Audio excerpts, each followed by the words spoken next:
Nakiusap si Senador Francis Tolentino kay Senadora Imme Marcos at sa iba pang miyembro ng Senado na huwag i-discriminate ang mga refugee mula sa Afghanistan. Bakit natin ini-stereotype pag taga-Afghanistan, dini-discriminate? Hindi naman lahat ng taga-Afghanistan ay suicide bomber. Hindi naman po lahat ay terorista, giit ni Tolentino sa interview ng DWIZ nitong Sabado. Aniya, tungkulin ng Senado na igalang ang karapatang pantao pero kabaligtaran ang nangyayari sa pagtrato sa mga Afghan refugee. Ang sinasabi ng iba na baka sleeper cells, terorista, suicide bomber. Dadalhin nga po yan sa Germany at sa Amerika pa. Hindi po siguro tama na bahiran kaagad ng ganon although dapat i-vet, diin ni Tolentino. Kinontra ni Senador Marcos ang plano ng Department of Foreign Affairs na dalhin sa Pilipinas ang mga Afghan refugee dahil baka malagay umano sa inulan ng komento sa social media ayon kay Edwin Quino. Praying, government make a right decision para seguridad at kapakanan ng milyong-milyong Pilipino. Ayon din kay Jackie Ramos mga Pilipino nga di matulungan ng government lahat kukup-kup pa ng sakit sa ulo. Sa totoo lang ang tatapang pa nga ng mga foreigner dito sa Pilipinas di marunong rumispeto sa mga Pilipino dadagdagan pa. Pilipino muna ang tulungan bago ibang lahi.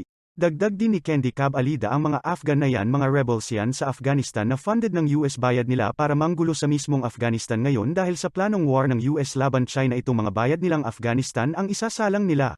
Buhay ng Afghan laban China imbis na buhay ng US Army. Ayon din kay Bat kailangan pa dito sa Pilipinas sila mag-process mas malawak at advanced sila sa US. Marami ng problema ang Pilipinas which I totally agreed to express. Duterte, kay Marcos naman huwag mong pagbigyan ang US. Kasi once na pinagbigyan mo demand nila iisipin nila na kayang-kaya lang nila. October 1 of 2022 will no longer be able to enter the US under the Humanitarian Parole Authority. So tinigil sa US, samantalang ito empleyado ng US. Bakit tayo ang magiging sangkalan? Yun lang ang tanong ko. Well, pwede natin itanong sa kanila kung bakit sa atin na. Pero as I said, isa tayo sa mga ibang mga bayan na humingi sila ng tulong kung pwede idaan doon bago nila dalhin sa Amerika. Would you know if Thailand, our good neighbor and ASEAN partner, which is a treaty ally of the United States, has been requested by the United States to process Afghan employees as well? I am not sure, Madam Chair. I have been told that no request was ever made to Thailand. Why only the Philippines? Well, as I said, they approached us in October and we said that we will consider it and we're going to study the matter. But we have not asked them why you picked us. The only reason they told us is because they felt that the Philippines was an ally that they could ask this particular favor, perhaps if you want to call it that. And they have brought it up to the highest levels in our government, including the president. Okay, so if the US is unable or unwilling to temporarily house their Afghan employees in US soil, why don't they go to US territories such as Guam, Puerto Rico, Guantanamo? Secretary Manalo, you're raising your hand. Thank you, Madam Chair.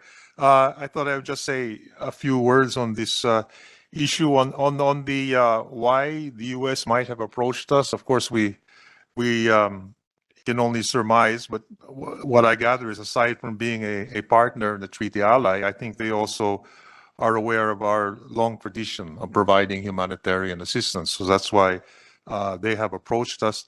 On the To refugees, Secretary, you already said these are not refugees. well, the humanitarian aspect. And on the issue of why they're not being processed in the United States is actually these are SIV applicants and not applying for refugees. I mean, they're not refugees as such. And as we understood from the United States, their laws require that this category, SIV applicants, have to be processed in third countries, not in the United States.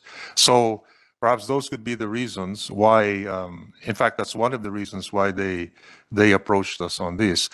Now- Pero magulo rin sa atin yan, di ba? Kasi under our immigration rules, and the BI is here to confirm, Norman, please, Afghan nationals are Category 1 nationals. They should first obtain Philippine visa before entry in Islamabad. Isn't that correct? So that puts into question their status if they remain in the Philippines as well. So that also puts into question our ability to impose our laws on all those in our territory. And we'll sacrifice all that simply because we'd like to accommodate a favor that could probably be better served elsewhere.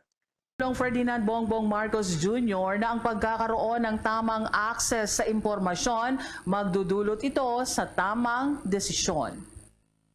Binigyang diin ni Pangulong Marcos ang kahalagahan ng pagtataguyod sa pangunahing karapatang pantao o ang pagkakaroon din ng access sa tamang impormasyon na nagbibigay kapangyarihan sa mga Pilipino para gumawa ng tamang desisyon. Ayon sa Pangulo, dito sa Pilipinas, binigyan ng karapatan ang mga Pilipino na makakuha ng impormasyon sa ilalim ng Freedom of Information Program na una nang itinatag noong 2016. Ayon sa Pangulo, ito ang isang epektibong paraan para matiyak ang mas efisyenteng paghahatid ng serbisyo sa publiko. Dagdag pa ng Pangulo, sa nagdaang taon, nag-level up na rin ang access sa impormasyon sa pamamagitan ng e-governance initiative na tinatrabaho ngayon sa kanyang administrasyon at inaasang ipatutupad din sa iba pang sektor ng pamahalaan. Kaya ito anya ang kailangang maisawasto din sa pamamagitan ng malawakang media and information literacy campaign,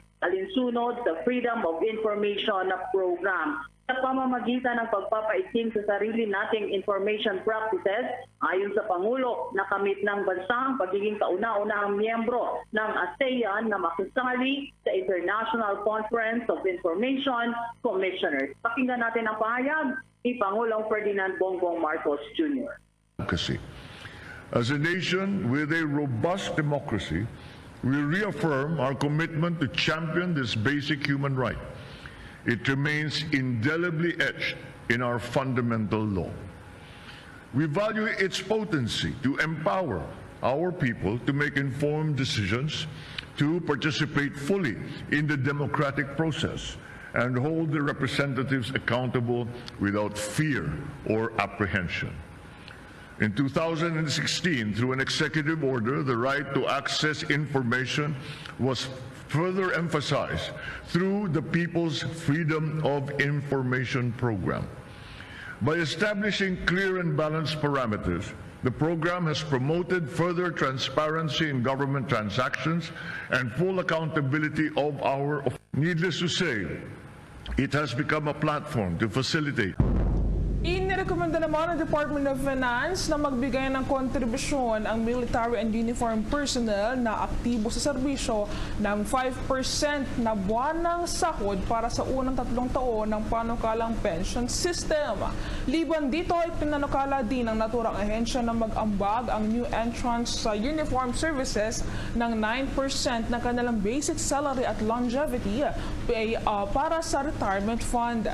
Ipinaliwanag din ng Finance Department na ang naturang mga rekomendasyon nito sa isang pahayag na inilabas ng isang technical working group na tumutulong kay sa Marcos administration na bumabalangkas ng pension reform law para sa military and uniform personnel.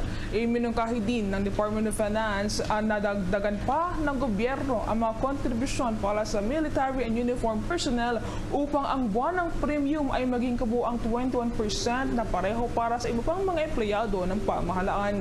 Ang komputasyon ng para sa iminungkahing kontribusyon ng naturang military and uniform personnel ay ibabatay sa data mula sa updated na actuarial study ng Government Service Insurance System na malapit ng ilabas.